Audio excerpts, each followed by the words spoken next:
Les ombres de la jungle.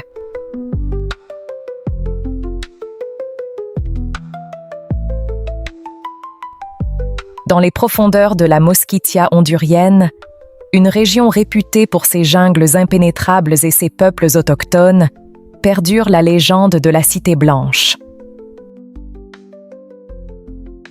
Cette cité mythique, souvent associée au dieu singe, aurait été bâtie par une civilisation avancée et mystérieuse avant l'arrivée des Espagnols.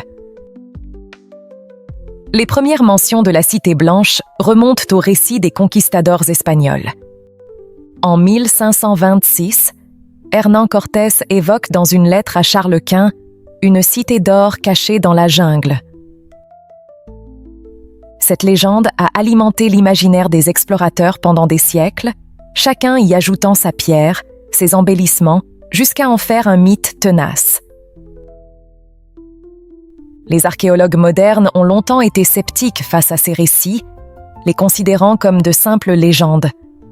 Cependant, les découvertes récentes dans la région ont relancé l'intérêt pour la Cité Blanche. Les similitudes entre les descriptions de la cité mythique et les vestiges de civilisations précolombiennes comme les Mayas ou les Olmèques sont frappantes. Le site de Xucutaco, situé entre Honduras et Guatemala, offre un aperçu de ce que pourrait être la Cité Blanche. Cette ancienne cité appartenant à une culture amérindienne précolombienne inconnue, différente de celle des Mayas, a été découverte à la fin du XXe siècle. Elle a été abandonnée dans des circonstances mystérieuses. Les épidémies apportées par les Espagnols, telles que la variole, pourraient expliquer la disparition de ses habitants. La Cité Blanche était-elle une ville mystérieuse cachée sous la végétation luxuriante? Les théories abondent. Certains évoquent une cité souterraine, protégée par des pièges et des mécanismes sophistiqués. D'autres imaginent une cité engloutie sous les eaux, victime d'un cataclysme naturel. La quête de la Cité Blanche est bien plus qu'une simple aventure archéologique. C'est une quête identitaire pour les peuples autochtones de la région qui voient en cette cité perdue un symbole de leur histoire et de leur culture. Au-delà des murs de pierre et des vestiges architecturaux, la Cité Blanche est un écrin de mystère qui résonne avec les profondeurs de l'âme humaine. Les légendes indigènes l'associent à des rites cosmiques, à des sacrifices destinés à apaiser les dieux et à des portails vers d'autres dimensions. Ces récits, transmis oralement de génération en génération, évoquent une cité dans laquelle le temps n'avait pas la même emprise, où la frontière entre le monde des vivants et celui des esprits était ténue. Les chamans, ces gardiens du savoir ancestral, affirment que la Cité Blanche était un lieu de communion avec les forces de la nature. Ils y pratiquaient des rituels complexes, invoquant les esprits des ancêtres et des animaux totémiques. Ces cérémonies étaient souvent accompagnées de danses extatiques, de chants mélodieux et de l'ingestion de plantes, permettant aux participants d'entrer en transe et de voyager dans d'autres mondes. L'une des pratiques les plus énigmatiques associées à la Cité Blanche est celle des sacrifices humains. Bien que controversée, cette croyance est ancrée dans de nombreuses mythologies précolombiennes.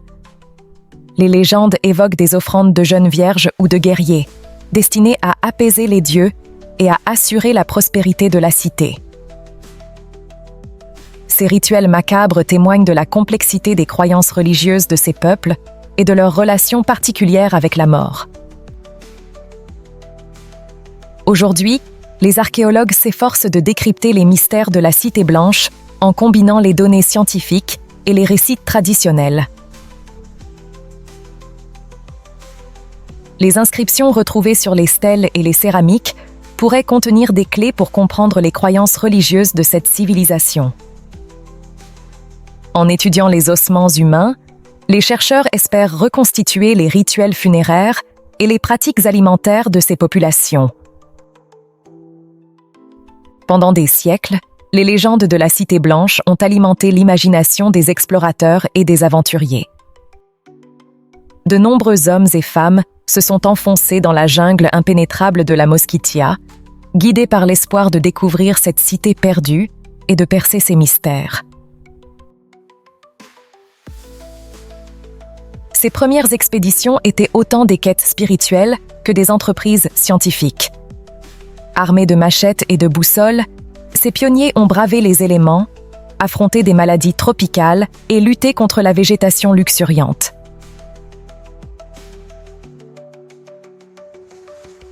La jungle, véritable labyrinthe vert, leur a opposé une résistance farouche.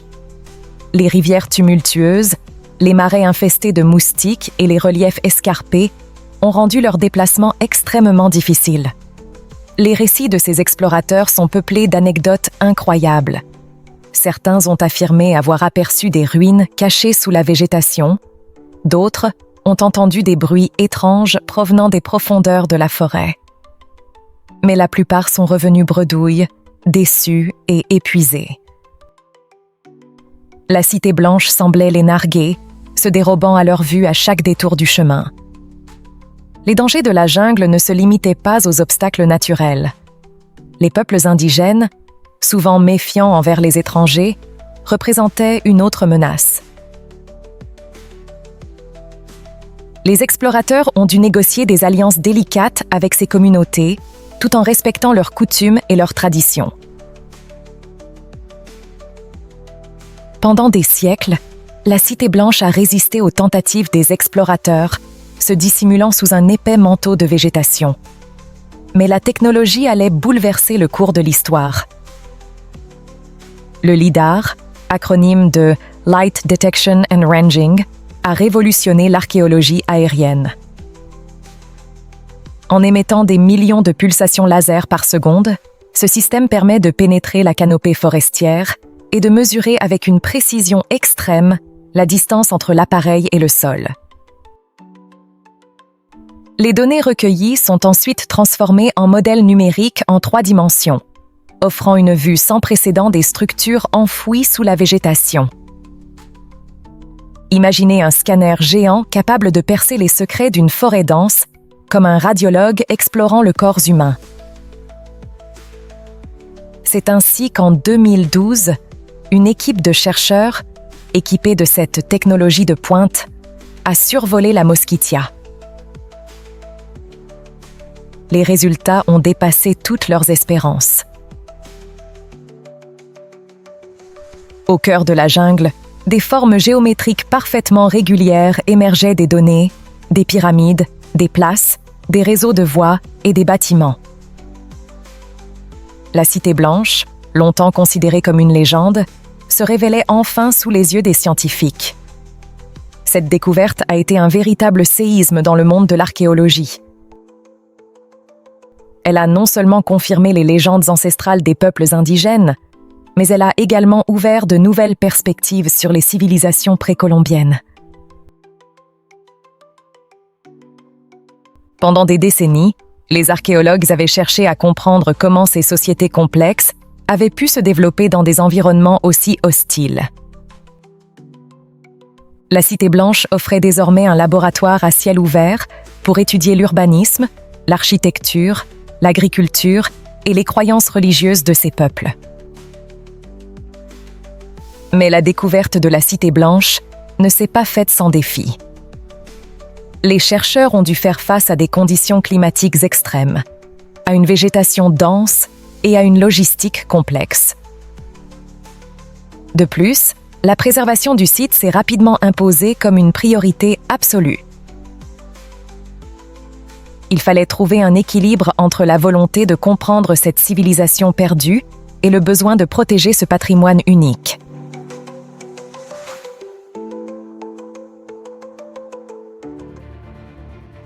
La légende de la Cité Blanche.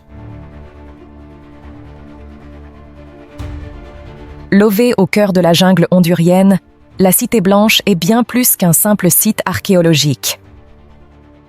Pour les peuples indigènes, elle est un lieu chargé d'histoire et de légendes. Leurs récits évoquent une cité abandonnée par les dieux, frappés par de terribles malédictions. Les habitants auraient été contraints de fuir, poursuivis par la colère divine, laissant derrière eux un paradis maudit.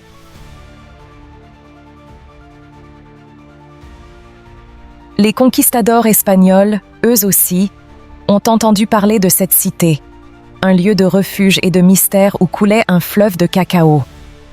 Mais quiconque s'aventurait dans ces terres sacrées était condamné à disparaître sans laisser de traces. Ces légendes ont alimenté l'imaginaire de nombreux explorateurs, dont Théodore Morde, qui, dans les années 1940, a mené une expédition mémorable dans la Mosquitia. Revenu avec des milliers d'objets et l'affirmation d'avoir pénétré dans la cité, il a semé le doute et la fascination. Selon les témoignages des indigènes, une gigantesque statue de singe aurait été découverte au cœur de la cité. Mais l'emplacement exact de ce trésor archéologique reste un mystère, emporté dans la tombe de Morde. Cette cité est évoquée pour la première fois par le conquistador Hernán Cortés dans la 5e lettre de sa correspondance à Charles Quint, datée de 1526. En 1544, l'évêque Cristobal de Pedraza, guidé par la soif de l'or et de l'inconnu, s'enfonce dans la jungle impénétrable de la côte des Mosquitos. Dans une lettre adressée à l'empereur Charles Quint, il décrit une vision qui le hantera. Depuis le sommet d'une montagne, il aperçoit une cité somptueuse, étincelant au cœur de la vallée. Selon ses guides indigènes, les habitants de cette cité, des êtres d'une civilisation raffinée, dînaient dans des assiettes d'or massif. Mais lorsque les conquistadors tentèrent de s'emparer de ce trésor, la cité avait déjà disparu, engloutie par la jungle ou cachée par les dieux.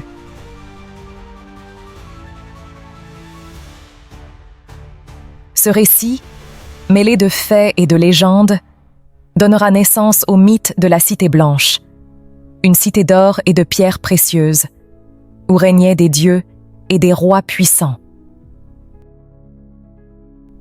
Les mythes locaux, tels que celui qui associe la Cité Blanche à Xucutaco, le lieu de naissance de Quetzalcoatl, le dieu serpent à plumes, viendront enrichir cette légende, faisant de la Cité Blanche un lieu à la fois fascinant et terrifiant. Les découvertes de John Lloyd Stephens et Frederick Catherwood en Mésoamérique ont ouvert une boîte de Pandore, éveillant chez les explorateurs et les aventuriers une soif insatiable de nouvelles découvertes. La publication de leurs récits, illustrés des magnifiques dessins de Catherwood, a popularisé l'idée de cités perdues, de trésors enfouis et de civilisations disparues. La fièvre de l'exploration a rapidement gagné l'Amérique centrale, et notamment la région de la Mosquitia. En 1933, le Smithsonian Institution confie à l'éminent archéologue William Duncan Strong la mission d'explorer les profondeurs de la Mosquitia. L'objectif ? Déterminer si les Mayas, maîtres bâtisseurs de pyramides de pierre, avaient laissé leur empreinte dans cette région reculée. Pendant 5 mois, Strong et son équipe s'enfoncent dans la jungle, remontant les cours d'eau sinueux. Leurs efforts sont récompensés par la découverte de plusieurs sites archéologiques, dont Huancavelica et Dos Quebradas. Mais à leur grande surprise, ces cités ne portent pas la marque distinctive de la civilisation maya. Au lieu de pyramides de pierre, Strong met au jour d'imposants monticules de terre. Une découverte qui bouleverse les certitudes et ouvre de nouvelles perspectives sur l'histoire de cette région. Strong identifie ainsi une ou plusieurs cultures amérindiennes, distinctes des Mayas, qui ont prospéré en Mosquitia. Ces découvertes et les légendes indigènes, jusque-là confinées à la région, ont été amplifiées par l'engouement suscité par les découvertes mayas. Les deux récits ont fusionné, donnant naissance à une légende unique, celle d'une cité immense, riche en or et en pierres précieuses, protégée par des malédictions et des forces surnaturelles. la Ciudad Blanca ou Cité Blanche était née.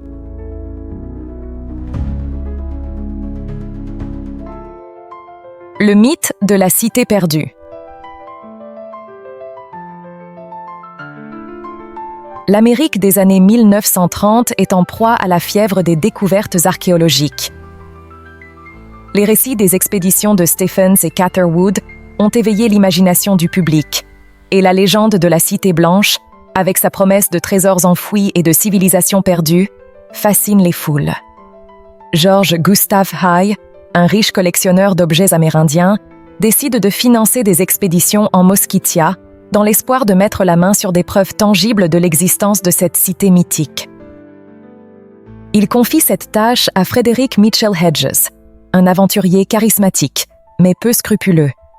Dès son retour, Mitchell Hedges présente un butin impressionnant et raconte des histoires fabuleuses sur une cité perdue dominée par une gigantesque statue de singe.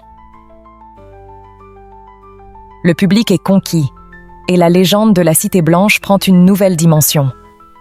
Pourtant, la vérité est tout autre. Les artefacts présentés par Mitchell Hedges sont des faux, fabriqués par des artisans locaux. Les expéditions suivantes, dirigées par R. Stuart Murray, bien que plus sérieuses, n'apportent pas de preuves irréfutables de l'existence de la Cité Blanche. Les objets qu'ils rapportent, comme la pierre aux hiéroglyphes et la statuette de singe, sont interprétés comme des indices par les passionnés de l'archéologie, mais leur authenticité reste discutable. L'histoire de Théodore Morde et de la Cité Blanche est un véritable roman d'aventure, mêlant faits et légendes, réalité et fiction. Après les expéditions quelque peu naïves de Mitchell Hedges, c'est un personnage plus complexe et énigmatique qui se lance à la conquête de la cité perdue. Morde, un homme cultivé et charismatique, parvient à susciter un engouement médiatique sans précédent autour de sa découverte. Les milliers d'artefacts qu'il rapporte de son expédition semblent confirmer ses dires. Statues, céramiques, ornements, les objets sont présentés comme les témoins d'une civilisation perdue, riche et sophistiquée. Pourtant, de nombreux spécialistes émettent des réserves quant à l'authenticité de ces découvertes. Les objets semblent hétérogènes, provenant de différentes époques et de différentes régions. Certains évoquent même des faux, fabriqués de toutes pièces pour satisfaire la curiosité du public. La mort de Morde plonge l'histoire dans le mystère. La canne gravée, censée indiquer l'emplacement de la cité, devient un véritable objet de culte pour les aventuriers en quête de trésors. De nombreuses expéditions sont organisées, mais aucune ne parvient à retrouver la cité perdue. Les carnets de Morde et de Murray, enfin rendus publics, lèvent le voile sur la véritable nature de leurs expéditions. Loin d'être des chercheurs désintéressés, ces deux hommes étaient motivés par des intérêts plus terre-à-terre.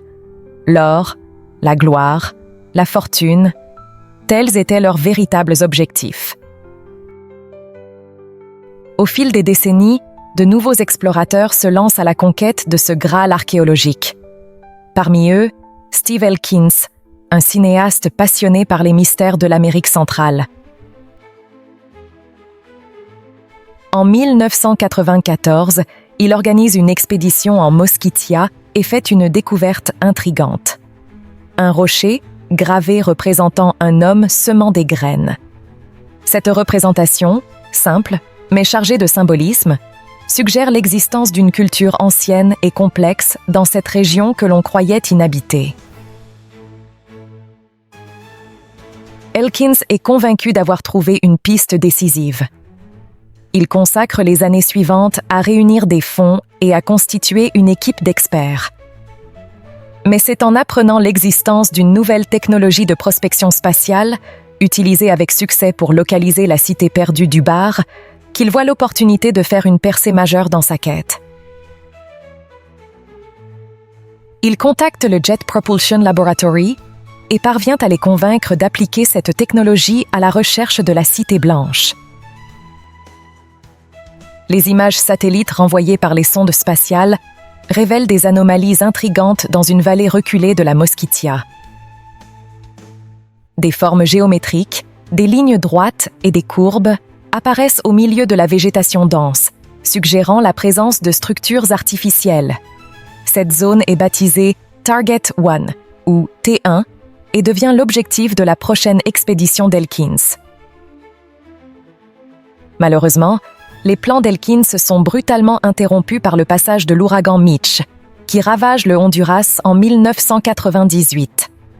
Les infrastructures sont détruites, les communications coupées, et la région devient inaccessible. L'espoir de découvrir la Cité Blanche semble s'éloigner encore un peu plus. L'échec de l'expédition d'Elkins, causé par les ravages de l'ouragan Mitch, n'a pas étouffé l'espoir de découvrir la Cité Blanche. Au contraire, il a suscité une nouvelle dynamique dans la recherche, notamment grâce aux avancées technologiques. En 2010, une équipe de chercheurs de l'Université de Houston, utilisant la technologie LIDAR, Light Detection and Ranging, a réalisé une cartographie haute résolution du site Maya de Caracol. Cette méthode, qui permet de pénétrer la canopée forestière et de révéler les structures cachées sous la végétation, a révolutionné l'archéologie. Inspiré par ces résultats prometteurs, Elkins a rapidement compris le potentiel du LIDAR pour localiser la Cité Blanche. Il a obtenu les autorisations nécessaires du gouvernement hondurien et a contacté l'équipe de l'Université de Houston. Ensemble, ils ont décidé de concentrer leurs efforts sur 4 zones identifiées par Elkins: T1, T2, T3 et T4. Si T1 était considérée comme la zone la plus prometteuse, les autres zones n'étaient pas à négliger, car des rumeurs persistantes les associaient à la Cité Blanche. Les résultats des campagnes de LIDAR ont été spectaculaires. Les données recueillies ont permis de créer des modèles numériques en 3 dimensions des zones étudiées, révélant des structures complexes et étendues. Sur T1 et T3, les chercheurs ont identifié de vastes ensembles de plateformes, de chaussées et de bâtiments, organisés selon un plan urbain élaboré. T1, en particulier, semble avoir été une métropole importante, avec une vingtaine d'agglomérations reliées entre elles par un réseau de voies. La superficie de T3 est comparable à celle de la célèbre cité Maya de Copan, ce qui en fait l'un des plus grands sites archéologiques jamais découverts en Amérique centrale. Quant à T2, les résultats sont moins spectaculaires, mais tout aussi intéressants. Les structures identifiées sont moins régulières et moins denses que celles de T1 et T3, mais leur caractère anthropique ne fait aucun doute. Cette découverte suggère que la région était occupée par différentes cultures, chacune avec ses propres modes de vie et ses propres traditions architecturales.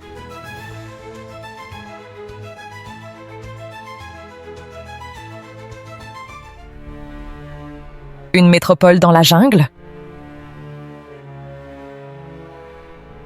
Sous la canopée luxuriante de la forêt tropicale, un secret millénaire s'est révélé au grand jour. La Cité Blanche, longtemps considérée comme une légende, s'est révélée dans toute sa splendeur, dévoilant une civilisation méconnue d'une sophistication inattendue.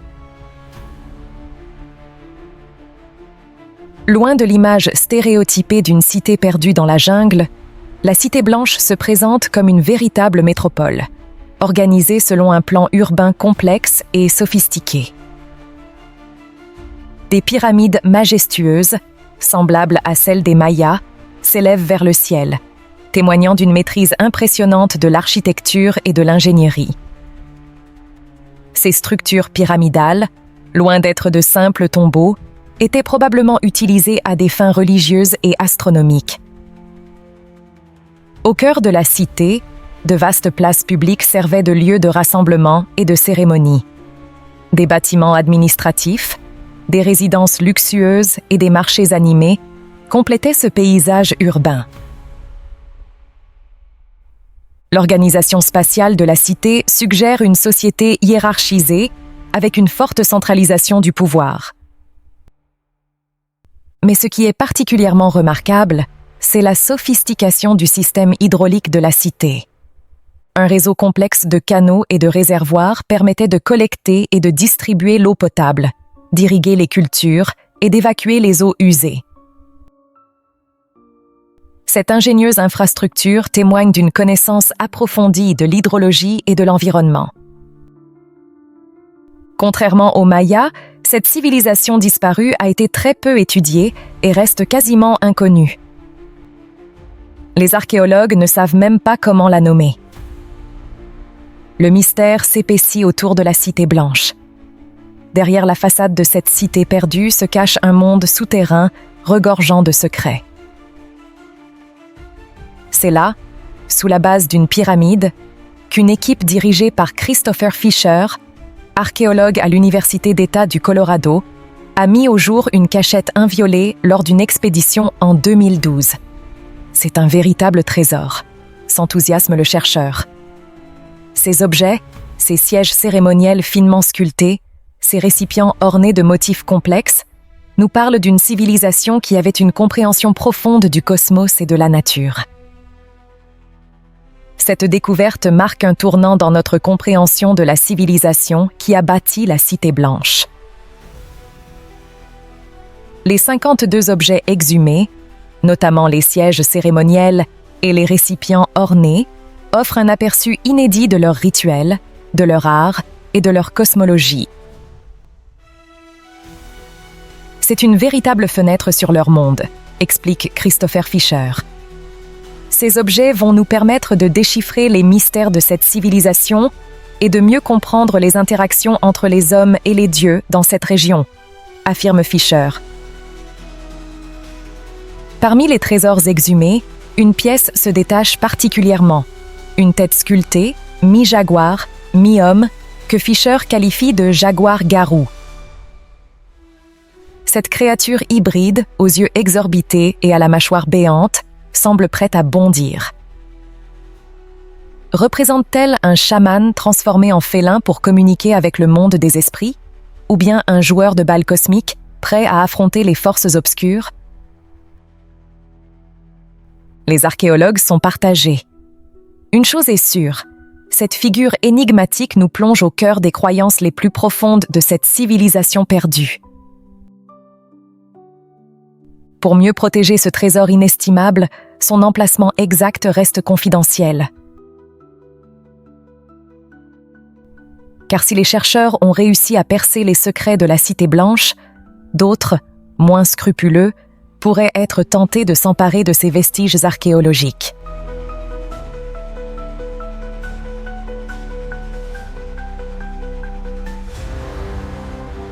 La découverte de la cité mythique. Les données obtenues grâce au lidar avaient ouvert une fenêtre sur un monde perdu. Mais c'est sur le terrain que les archéologues allaient pouvoir confirmer ces découvertes et révéler toute la richesse de ces cités oubliées.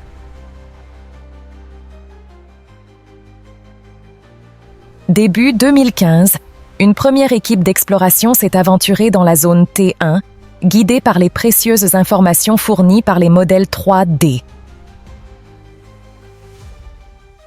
Les archéologues ont rapidement été confrontés à l'ampleur de la tâche. La végétation luxuriante, les sols instables et l'éloignement des sites rendaient les fouilles particulièrement difficiles. Néanmoins, ils ont réussi à mettre au jour des structures impressionnantes. Une pyramide imposante, surplombant une place centrale, une enceinte fortifiée qui témoignait d'une organisation sociale complexe, et un système d'irrigation élaboré qui témoignait d'une maîtrise avancée des techniques agricoles. Au pied de la pyramide, les archéologues ont découvert un autel renfermant un véritable trésor archéologique. Une dizaine de sculptures, dont un jaguar rugissant d'une puissance impressionnante, des poteries finement décorées et un ensemble d'objets manufacturés en pierre, en os et en coquillages. Cette découverte a suscité un immense enthousiasme au sein de la communauté scientifique, mais aussi auprès du grand public. L'annonce de cette découverte, relayée par le National Geographic, a fait le tour du monde. De nombreux médias ont titré sur la découverte de la légendaire Cité Blanche, alimentant ainsi l'imaginaire populaire. Cependant, cette découverte a rapidement suscité des controverses. Certains spécialistes ont reproché à l'équipe d'exploration d'exagérer l'importance du site, en le présentant comme la Cité Blanche, alors que les preuves de cette identification étaient encore fragiles. D'autres ont souligné que les précédentes découvertes réalisées dans la Mosquitia, notamment celles de Theodore Mord et de R. Stuart Murray, avaient été largement ignorées. Enfin, certains ont critiqué l'approche ethnocentriste de l'expédition, accusant les chercheurs de ne pas avoir suffisamment pris en compte les connaissances et les traditions des populations locales. L'année 2016 marque une nouvelle étape dans l'exploration de la Cité Blanche. Les archéologues se concentrent sur une étude plus approfondie des sites T1 et T3. Les résultats sont à la hauteur des attentes. Le site T3 révèle une organisation urbaine complexe. Les expéditions de reconnaissance mettent en évidence de multiples esplanades, entourées de talus qui servaient peut-être à délimiter des espaces sacrés ou des quartiers résidentiels. Cette disposition évoque les grandes places cérémonielles des cités mayas, suggérant ainsi l'importance de ce site dans la vie religieuse et sociale de la région. L'autel de la pyramide du site T1 devient le foyer de fouilles intensives. Les archéologues procèdent à un démantèlement méthodique de l'édifice, révélant un véritable trésor archéologique enfoui sous des couches sédimentaires. Plus de 200 objets, principalement en pierre et en céramique, sont mis au jour. La plupart sont fragmentés, témoignant d'un rituel de destruction délibéré. Parmi les objets les plus remarquables, on retrouve de nombreuses métates, ces meules utilisées pour moudre les graines. Ces métates sont souvent décorées de représentations zoomorphes, têtes et queues de vautours, de serpents, de jaguars, de singes. Ces motifs iconographiques, caractéristiques d'une période s'étendant approximativement de 1000 à 1500 après Jésus-Christ, suggèrent une affinité culturelle avec d'autres civilisations mésoaméricaines. L'ensemble des objets découverts dans l'autel semble constituer une offrande rituelle. Le fait que les objets aient été délibérément brisés avant d'être déposés indique qu'il s'agissait d'un geste symbolique fort, peut-être lié à un événement important ou à un changement majeur dans la vie de la communauté.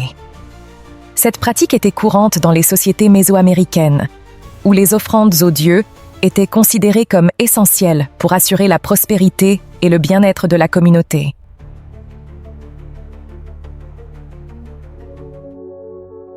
Les défis des expéditions. Les découvertes faites grâce aux images LIDAR étaient prometteuses, mais il fallait les vérifier sur le terrain.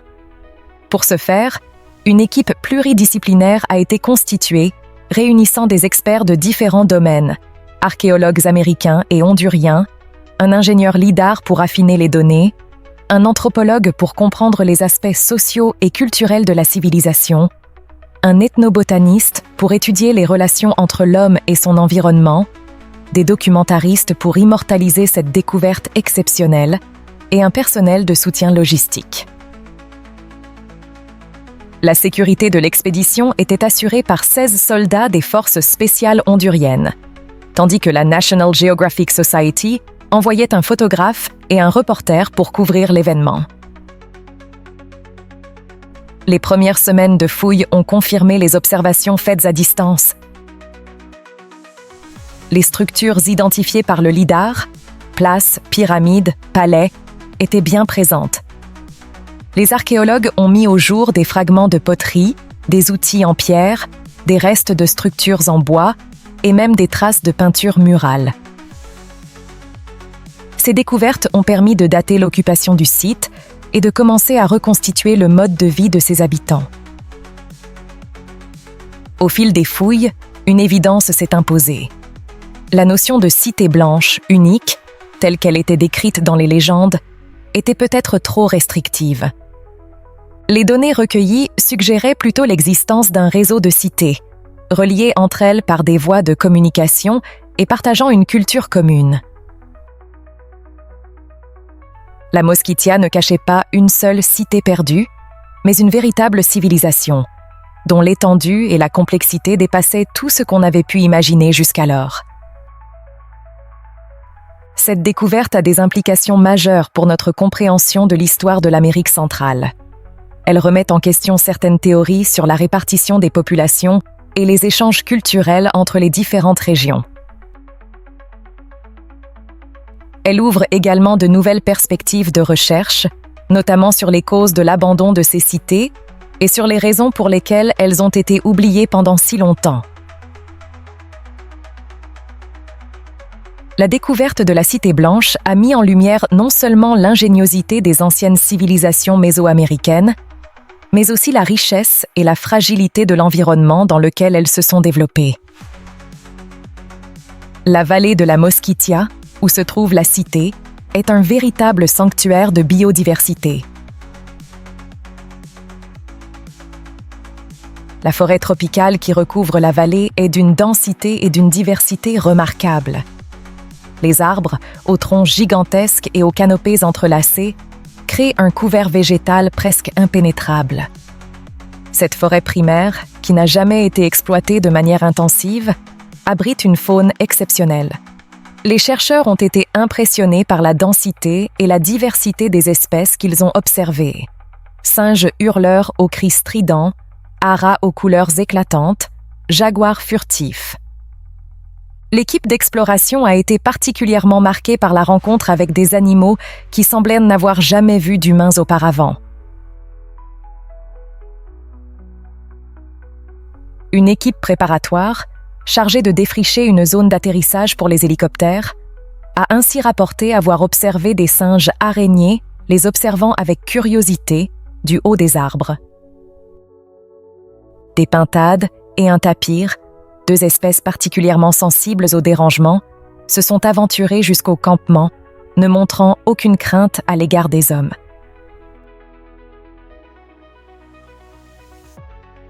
C'est la forêt tropicale la plus préservée d'Amérique centrale.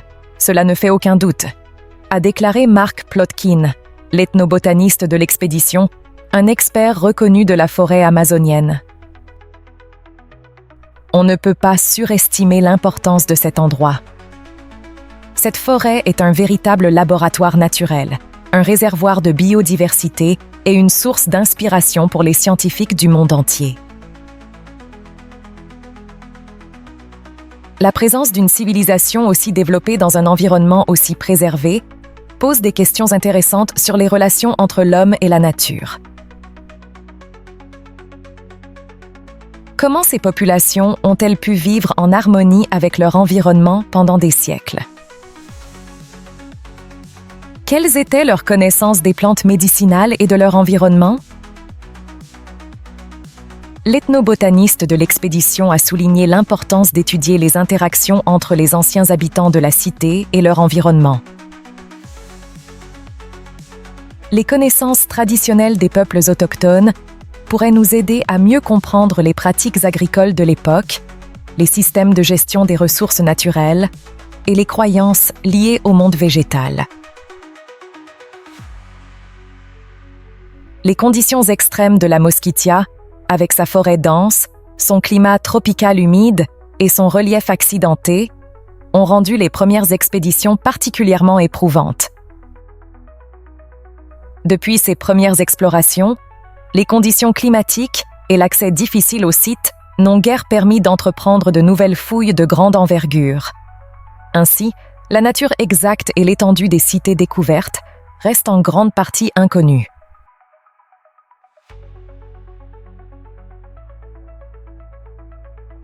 Les archéologues estiment qu'il est probable qu'il existe d'autres sites similaires, enfouis sous la végétation luxuriante de la Mosquitia. Les découvertes réalisées sur les sites T1 et T3 sont déjà exceptionnelles.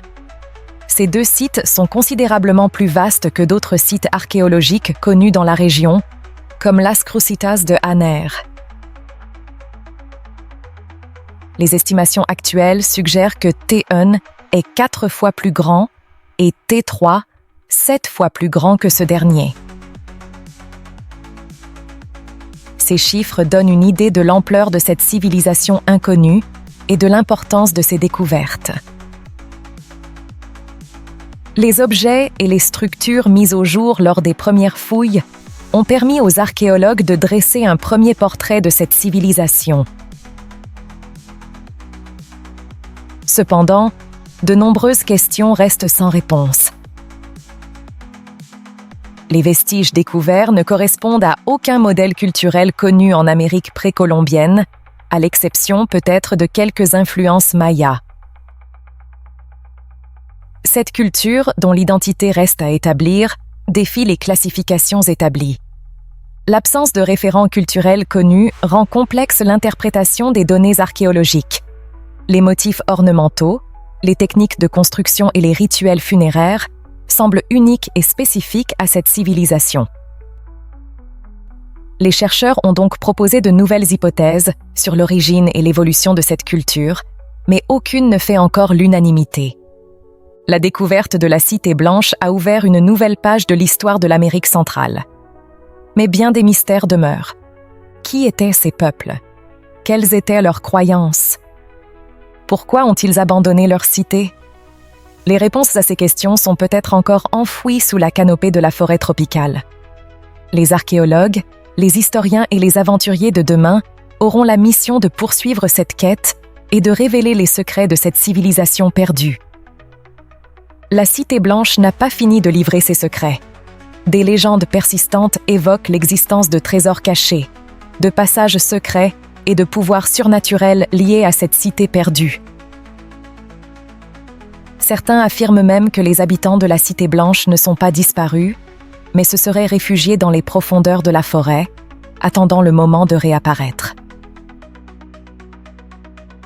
Ces histoires nourrissent l'imaginaire et alimentent la quête de ceux qui sont convaincus que la Cité Blanche n'a pas révélé tous ses mystères. Le fait est qu'au cœur de la forêt tropicale, la Cité Blanche sommeille, un témoignage de la grandeur et de la fragilité de l'humanité. Ces ruines, lentement englouties par la végétation, nous rappellent que notre civilisation, aussi puissante soit-elle, n'est qu'un éphémère passage sur Terre. En protégeant cet héritage, nous honorons la mémoire de ceux qui nous ont précédés et nous préservons l'espoir d'un avenir meilleur.